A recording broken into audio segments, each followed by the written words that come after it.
నేను ఈ Amla షాట్స్ని every morning ఒక 1 మంత్ నుంచి తాగుతున్నాను. సీరియస్లీ నేను చాలా డిఫరెన్స్ నోటీస్ చేశాను. I know we all try a million different hair fall remedies, but trust me guys, this one really works.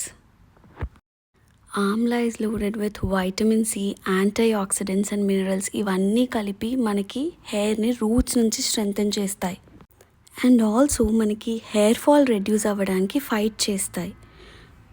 So మీరు కూడా ఎలా ప్రిపేర్ చేసుకోవాలో చూపిస్తా పదండి.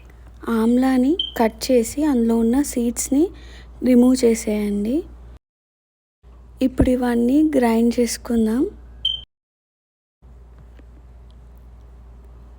ఈ జ్యూస్లో కొంచెం లెమన్ యాడ్ చేసుకొని ఇలా ఐస్ క్యూబ్స్ ట్రేస్లో పెట్టి రిఫ్రిజిరేట్ చేయండి. నెక్స్ట్ డే మార్నింగ్ మీకు ఆమ్లా షాట్స్ రెడీ అయిపోతాయి. You can refrigerate for up to 1 week. నేనైతే వాటర్లో కలుపుకొని తాగాను. ఈ టిప్ కనుక మీకు నచ్చినట్టయితే నా ఛానల్ సబ్స్క్రైబ్ చేసుకోండి.